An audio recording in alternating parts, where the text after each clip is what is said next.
నేడు పెన్షన్ల పంపిణీ స్వయంగా పాల్గొననున్న సీఎం చంద్రబాబు.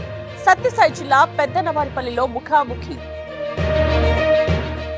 ఇవాళ యూకే పర్యటనకు సీఎం చంద్రబాబు సతీమణి భువనేశ్వరితో కలిసి పయనం. రాత్రి బయలుదేరనున్న దంపతి. కర్నూలు పార్లమెంట్ సమన్వయకర్తగా బుట్టా రేణుక. ఎమ్మిగనూరు అసెంబ్లీకి రాజీవ్ రెడ్డి. కర్నూలు వైసీపీలో మార్పు. వెంకటేశ్వరుని దర్శించుకున్న నారాయణన్. రేపటి ప్రయోగం విజయవంతం కావాలని ఆకాంక్ష. ముగిసిన ఉగ్ర సానుభూతి పరుల కస్టడీ. టెర్రర్ లింకులపై పోలీసుల ఆరా. కడప సెంట్రల్ జైలుకు తరలింపు. మోంథా తుఫాన్ నష్టంపై కేంద్రానికి ఏపీ నివేదిక.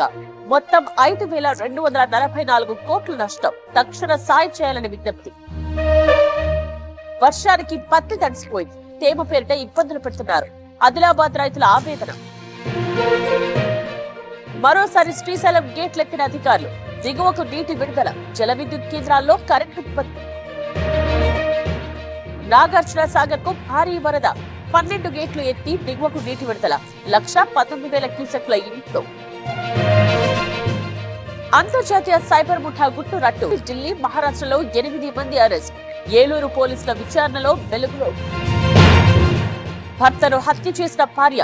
ప్రియుడితో కలిసి ఘాతుకం. వనపర్తిలో అమానుష ఘటన. వాడపల్లికి పోటెత్తిన భక్తులు. కిటకిటలాడిన వెంకటేశ్వర ఆలయం.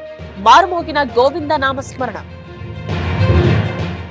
ఢిల్లీ ఎయిర్పోర్ట్ లో కలకలం. తనిఖీల్లో గంజాయి ప్యాకెట్లు లభ్యం. పట్టుబడ్డ ఒక ప్రయాణికురాలు.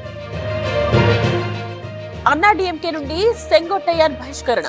శశికళ, పన్నీర్ సెల్వంతో సమావేశం. అన్ని గ్రూపులు ఏకం కావాలని పిలుపు. ఛత్తీస్గఢ్ ఏర్పడి 25 ఏళ్లు. ఇవాళ ప్రత్యేక కార్యక్రమాలు. హాజరు కానున్న ప్రధాని మోదీ.